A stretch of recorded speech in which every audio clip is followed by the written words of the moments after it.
الرحمن الرحیم الصلاة والسلام علیک یا رسول اللہ، الصلاة والسلام علیک یا حبیب اللہ، الصلاة والسلام علیک یا نبی اللہ وعلی آلک و اصحابک یا نور اللہ صلی اللہ تعالی علیہ وسلم۔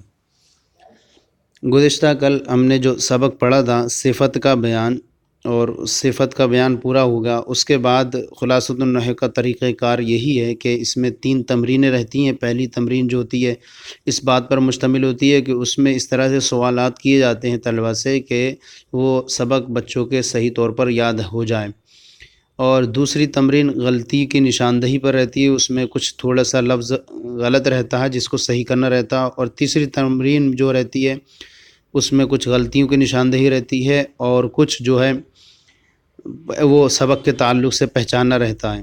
تو اب چونکہ ہم تمرین حل کرنے جا رہے ہیں، لیکن پہلی تمرین سے ہم قطع نظر کر لیتے ہیں۔ پہلی تمرین کا چونکہ دار و مدار سبق کے یاد کرنے پر ہے، اس لیے اسے ہم چھوڑ کر کے دوسری تمرین شروع کرتے ہیں۔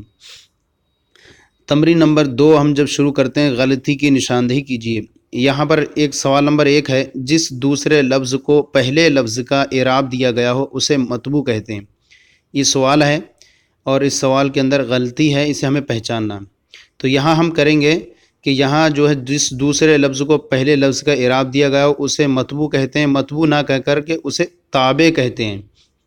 یہ ہم نے چونکہ صفت کے بیان میں پڑھا ہی ہے کہ جس دوسرے لفظ کو پہلے لفظ کا اعراب دیا جائے اسے تابع کہتے ہیں، تو یہاں مطبوع کی جگہ تابع لکھنا ہوگا۔ اور دوسرا سوال ہے، جو صفت موصوف کا وصف بیان کرے اسے صفت سببی کہتے ہیں۔ تو یہاں پر جو ہے غلطی ہے، صفت سببی کہتے ہیں۔ یہ صفت سببی نہ لکھ کر کے ہم صفت حقیقی لکھیں گے، صفت حقیقی کہتے ہیں۔ کیوں؟ پیچھے ہم نے صفت کے بیان میں پڑھا، جو صفت موصوف کا وصف بیان کرے اسے صفت حقیقی کہتے ہیں، تو یہاں صفت سببی نہ کہہ کر کے صفت حقیقی لکھیں گے۔ سببی کی جگہ حقیقی بڑھا دیں گے اور سببی کو ہٹا دیں گے۔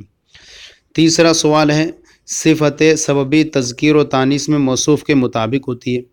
تو یہاں پر جو ہے جو غلطی ہے اس غلطی کو درست کرنا ہے۔ صفت سببی تذکیر و تانیث نہیں، بلکہ یہاں پر جو آپ نے پڑھا ہے کہ صفت سببی 5 چیزوں میں موصوف کے مطابق ہوتی ہے، تو اس سے پہلے تذکیر و تانیث تو ہے اس میں شامل۔ اب یہاں اتنا اور کریں گے ہم، صفت سببی رفع نصب جر تذکیر اور تانیث۔ تو تذکیر و تانیث تو بڑھائیں گے، اس سے پہلے 3 چیزیں اور بڑھا دیں گے، رفع نصب جر۔ اب جملہ بنے گا اس طرح سے، صفت سببی رفع نصب جر تذکیر و تانیث میں موصوف کے مطابق ہوتی ہے۔ تو یہ اس طرح سے غلطی کی نشاندہی والی تمرین پوری حل ہو گئی آپ کی۔ اب ہم چلتے ہیں تیسری تمرین میں۔ تیسری تمرین میں 2 جز ہیں اس کے، نمبر الف نمبر با۔ پہلے الف میں پوچھا گیا ہے کہ موصوف اور صفت نیز صفت حقیقی اور صفت سببی الگ الگ کیجیے۔ تو یہاں پر ایک جملہ ہے، سب سے پہلا جملہ ہے، نصرہ رجال صالحون، اس کی نیک مردوں نے مدد کی۔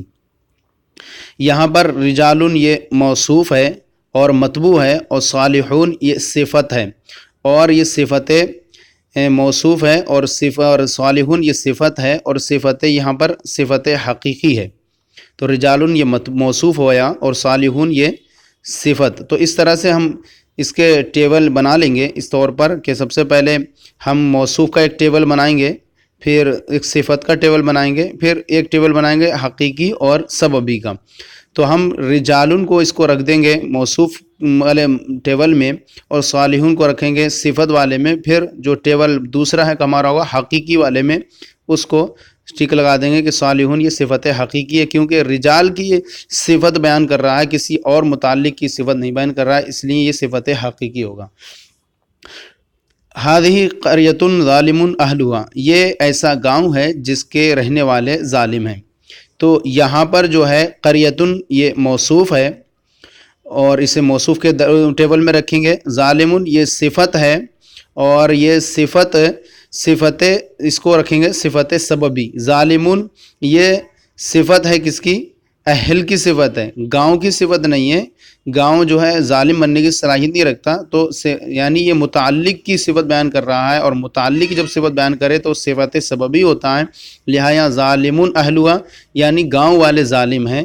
تو ظالم یہ صفت ہے اور اس کی متعلق کی اہل کی جو ہے صفت بیان کر رہا ہے، لہذا ظالمون یہ صفت سببی بنے گا، اور پیچھے والے سے اس کو تعلق جوڑ بھی نہیں سکتے، کیونکہ ظالمون کو اگر ہم پہلے سے والے سے جوڑیں قریہ سے تو قریہ مؤنث ہے اور ظالمون مذکر ہو جائے گا، اس لیے ظالمون اب یہاں مذکر ہے اور اہل بھی مذکر ہے، تو اس اعتبار سے ظالمون کو یہ صفت بنائیں گے اور اہل کی اعتبار سے تو ظالمون اب قریۃ موصوف رہے گا اور ظالمون صفت ہے، اور یہ صفت سببی ہے جو اپنے متعلق اہل کی صفت کو اہل کے بارے میں بیان کر رہا ہے، تو ظالمون صفت سببی ہو گیا۔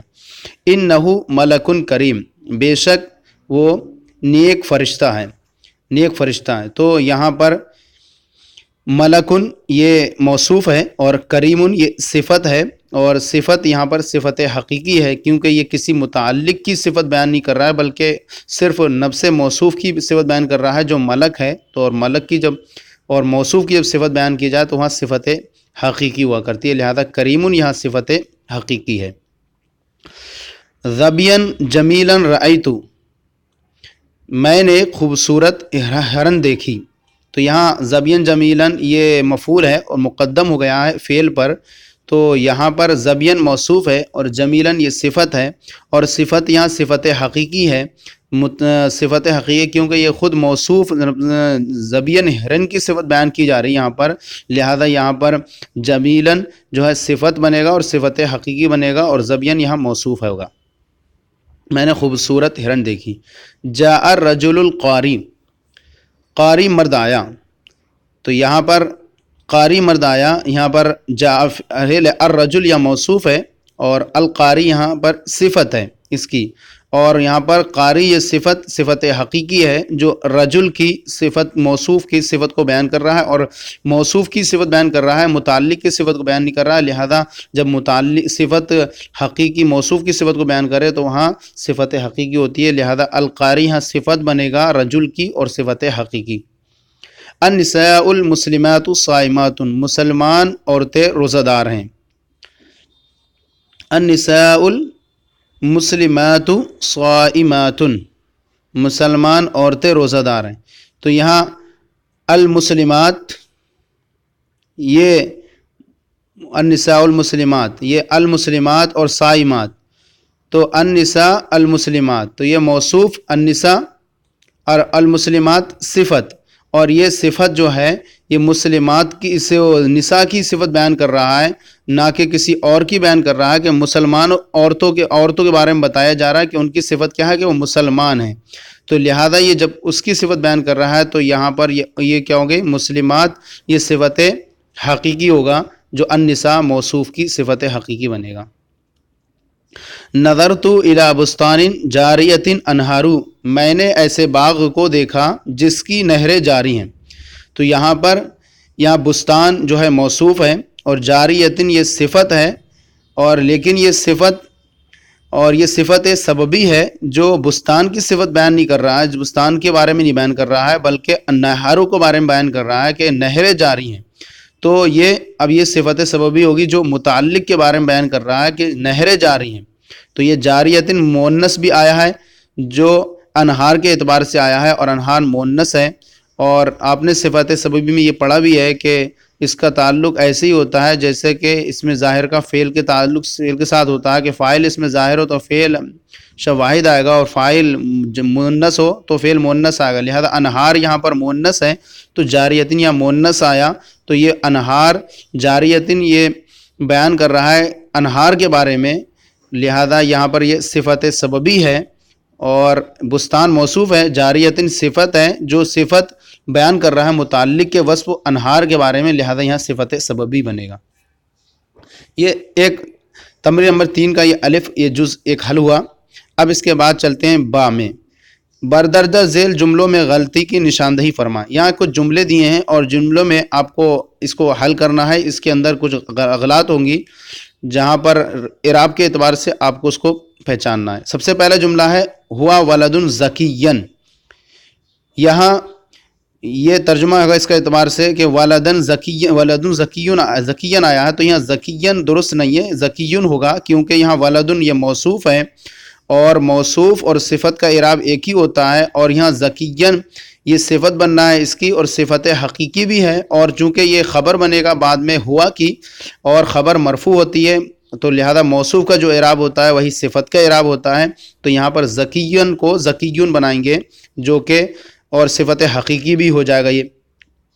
تو ولد موصوف اور ذکیون صفت، صفت موصوف صفت سے مل کر کے خبر. تو ولد ذکیون وہ ذہین لڑکا ہے. اکرمت رجالا عالمون، یہاں عالمون آیا ہے، یہاں عالمون نہ ہو کر کے عالمین ہوگا. کیوں کہ یہاں پر رجالن یہ موصوف کی یہ صفت ہے اور عالمون، عالمون یہ جمع مؤنث جمع مذکر سالم ہے، اور جمع مذکر سالم حالت نسبی جری میں یا ماقل کسرے کے ساتھ ہوتا ہے، لہذا عالمون نہ ہو کر کے عالمین ہو جائے گا. اور چونکہ رجالن چونکہ یہ موصوف ہے اور موصوف حالت نسبی میں ہے تو عالمین یہ صفت بنے گا، اور صفت کا بھی اعراب وہی ہوتا ہے جو موصوف کا ہوتا ہے. تو یہ اکرمتو کا مفعول بنے گا اور رجالن یہاں موصوف ہے اور عالمین یہ صفت اور صفت حقیقی بنے گا. میں نے عالم مردوں کی تعظیم کی. قام ولد عالم اختہ، تو یہاں پر جو ہے عالمون جو آیا یہاں پر عالمون یہ درست نہیں ہے بلکہ یہاں پر عالمتن ہوگا. اور عالمتن اس طور پر ہوگا کہ یہاں پر قامت فعل تو ہے، ولدن یہ موصوف ہے اور عالمن یہ صفت ہے، لیکن یہ ولدن کی صفت نہیں بنے گا بلکہ اخت کی بارے میں بیان کر رہا ہے. یہ صفت سببی ہے اور صفت سببی اپنے متعلق کی صفت کو بیان کرتا ہے. یہاں مؤنث کے بارے میں بیان کر رہا ہے اور اخت مؤنث ہے تو عالمتن بھی مؤنث آئے گا. اب یہاں جملہ ہو جائے گا قام ولدن عالمتن اختہ، ایسا لڑکا کھڑا ہوا جس کی بہن عالمہ ہے. تو بہن اخت مؤنث ہے تو عالمتن بھی مؤنث آئے گا. اور چونکہ اس کا فاعل سبب صفت سببی میں اعراب ویسے ہی ہوتا ہے جو فاعل کا اس فعل کے ساتھ ہوتا ہے، لہذا گویا کہ ہم یہ مانیں گے کہ اخت یہ فاعل بننا عالم ان کا، اور فاعل جب مؤنث ہو تو فعل بھی مؤنث آتا ہے، لہذا عالمتن یہاں پر ہوگا درست.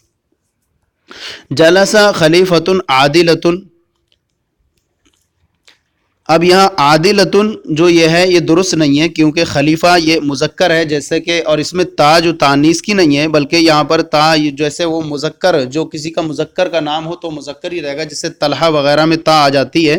تو یہاں پر خلیفہ میں تا یہ اس کے مؤنث ہونے پر دلالت نہیں کر رہی ہے، لہذا خلیفہ مذکر ہے اور خلیفہ یہاں اور یہ موصوف ہے اور عادلتن یہ صفت ہے اور صفت یہاں مطابق نہیں ہو رہی ہے اس کے اعتبار سے، لہذا عادل ہوگا. اور موصوف وہی صفت حقیقی بنے گا کہ اس کے بارے میں بیان کر رہا ہے عادل خلیفہ کے بارے میں، لہذا یہاں صفت حقیقی ہوگا. ترجمہ ہوگا کہ انصاف ور خلیفہ بیٹھا.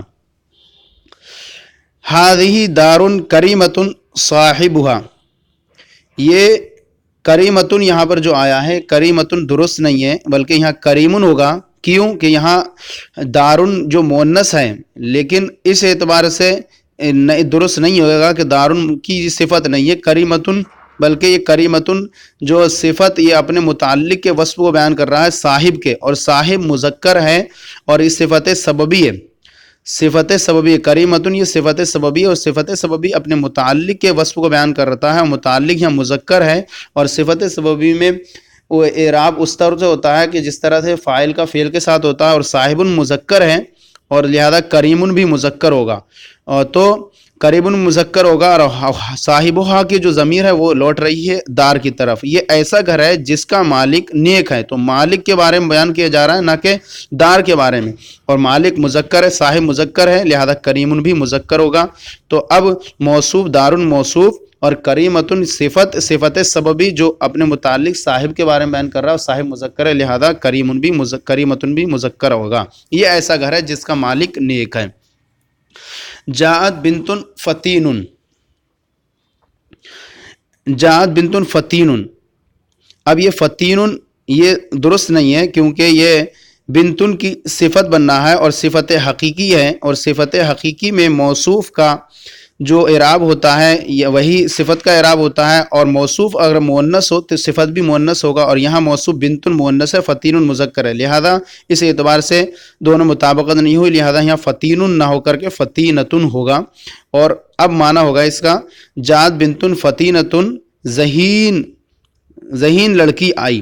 تو فتین موصوف ہے اور فتینتن بنتن موصوف ہے اور فتینتن صفت بنے گا اور صفت یہ حقیقی بنے گا کیونکہ یہ اپنے موصوف بنت کے بارے میں بیان کیا جا رہے ہیں. تعلم الولدان عالمان ابوہما،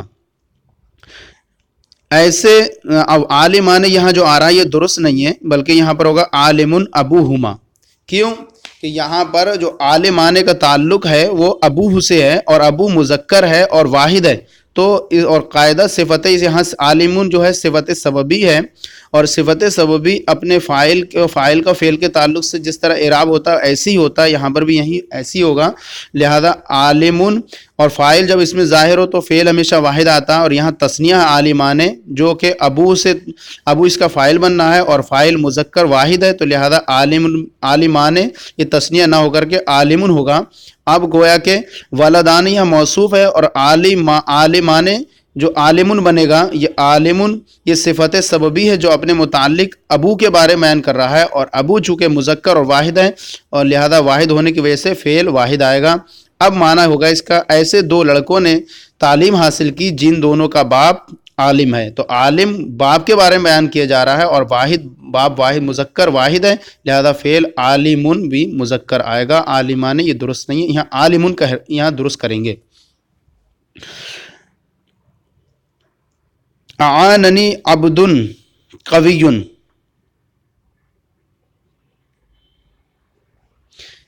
یہ اعاننی عبد قوی، اعانا یہ فعل ہے اور نون ضمیر یا متکلم کی ہے نہیں، اور یہاں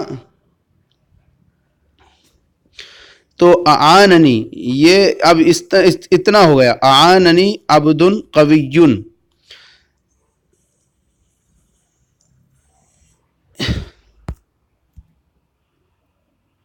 رحیم گزشتہ جو سبق ہم نے تمرین والی پڑھی تھی اس کی سبق نمبر صفت کا بیان خلاصۃ نو دوم کی، تو خلاصۃ نو دوم میں تمرین نمبر 3 جو صفت کا بیان تھا سبق نمبر 38 میں، اس میں 3 نمبر تمرین میں سے کچھ جملے رہ گئے تھے جس کو ہم جو ہے پھر سے یہاں پر دہرا لیتے ہیں. تو یہ صفت کا بیان رہ گیا تھا اور صفت کے بیان میں یہاں سے تمرین نمبر 3 کا جز با میں جملہ نمبر 8 اور 9 اور 10 رہ گیا تھا. تو یہاں پر اس کو پھر سے حل کر لیتے ہیں. یہاں تھا ایک جملہ اعاننی عبد قوی لکھا ہوا ہے یہاں پر، تو یہ قوی جو ہے یہاں پر یہ درست نہیں ہے بلکہ قوی ہوگا کیونکہ یہ صفت ہے اور عبدن کی اور عبدن موصوف ہے اور موصوف اور صفت کا اعراب ایک ہی ہوا کرتا ہے لہذا قویون پر رفع پیش آئے گا جو کہ اس کی عبدن موصوف کی صفت اور صفت یہ صفت حقیقی ہے جو دونوں موصوف صفت مل کر کے اعانی کا فعل کا فاعل بنیں گے. اب معنی ہوگا اس کا میری ایک طاقتور غلام نے مدد کی، تو یہاں پر بندے کی غلام کی طاقتور ہونے کو بیان کیا جا رہا ہے، موصوف کی صفت بیان کیا رہا ہے لہذا یہاں صفت حقیقی ہوا قویون. تو قویین پہ جو زیر ہیں یا پیش سے بدل جائیں گے. اگلا جملہ ہے 9 نمبر اشتریت کراسات غالیۃ. تو یہاں جو غالیۃ ہے یہ غالیۃ درست نہیں ہے بلکہ یہاں غالیۃ ہوگا کیونکہ یہاں پر یہ کراسات کی صفت بن رہی ہے اور صفت جو ہوتی ہے موصوف کے مطابق ہوتی ہے اور موصوف اور یہاں پر دونوں موصوف صفت سے مل کر کے اشتریتو کا مفعول بھی بن رہے ہیں. اور چونکہ کراسات پر کسرہ جو آپ کو نظر آ رہا ہے وہ اس اعتبار سے آ رہا ہے نظر کیونکہ یہ کراسات کراستن کی جمع ہے اور کراسات جمع مؤنث سالم ہے اور جمع مؤنث سالم کا اعراب حالت نصبی جری میں کسرے کے ساتھ ہے، تو اس لیے یہاں موصوف کا جو اعراب ہے کسرے کے ساتھ نظر آ رہا ہے. لیکن غالیتاً اس غالیتاً کا اعراب حالت نصبی فتح کے ساتھ ہوتا ہے لہذا یہ اس کی کسرے سے ہٹ کر کے غالیتاً فتح کے ساتھ ہو جائے گا. تو اب ترجمہ عبارت ہو جائے گی اشتریت کراسات غالیتاً. اب معنی ہوگا غالیۃ مہنگا اور کراسات کاپی، تو میں نے مہنگی کاپیاں قیمتی کاپیاں خریدیں. جملہ نمبر 10 نظرت الی احمد الکریمہ. یہاں پر جو کریمہ ہے یہ درست نہیں ہے، بلکہ یہاں پر کریمی کسرے کے ساتھ ہوگا، کیونکہ یہ اس سے پہلے الہ حرف جر ہے، اور حرف جر کا جو مدخول ہوتا ہے وہ مجرور ہوا کرتا ہے، لہذا کریم جو صفت بننا ہے احمد کی تو یہ مجرور ہوگا۔ اب کہیں گے کہ احمد پر کسرہ پھر کیوں نہیں آیا؟ تو احمد پر کسرہ اس لیے نہیں ہے کہ احمد یہاں پر غیر منصرف ہے، اور غیر منصرف پر حالت نصب جری میں کسرہ نہیں آتا ہے، تو لہذا حالت جری میں فتح آتا ہے، تو احمد پر الہ کا عمل ظاہر نہیں ہوا کسرے کی صورت میں، لہذا کریم جو صفت ہے اس پر ظاہر ہوگا، لہذا کریم میں جو میم ہے میم پر کسرہ ہو جائے گا، جو کہ احمد کی صفت بنے گا، اور یہ صفت حقیقی ہے۔ یہاں پر اب احمد موصوف اور اپنی صفت سے مل کر مجرور جار مجرور سے مل کر ظرف لغ، اب معنی ہوگا میں نے شریف احمد یا کریم احمد کو دیکھا کی طرف دیکھا۔ دوسرے پہلے ترجمے میں پہلے اشتریتو قراسات غالیۃ میں یہاں پر قراسات غالیہ موصوف سے مل کر مفعول بھی ہو رہا تھا اشتریتو کا۔ تو اس طرح سے یہ تمرین صفت موصوف کا صفت کا بیان اور سبق نمبر 38 کی یہ تمرین مکمل ہو گئی دونوں، اور اس طرح سے سبق پورا ہو گیا۔ تو آپ سے التماس ہے اگر کچھ مفید مشورے ہوں تو ان مفید مشوروں سے بھی نوازتے رہیں اس میں، اور اپنی رائےوں سے ضرور رائےوں سے ہمیں آگاہ فرمائیں۔ اگر کچھ سقم نظر آئے تو اس سے بھی آگاہ فرمائیں، طریقہ کار کیسا لگا اس کے بارے میں بیان فرمائیں، تاکہ آگے سے بہتر مزید سے مزید اچھا کرنے کی کوشش کی جائے۔ اللہ تعالی ہم سب کی بے حساب مغفرت فرمائے، ہمارے علم میں عمر میں بے شمار برکت عطا فرمائے۔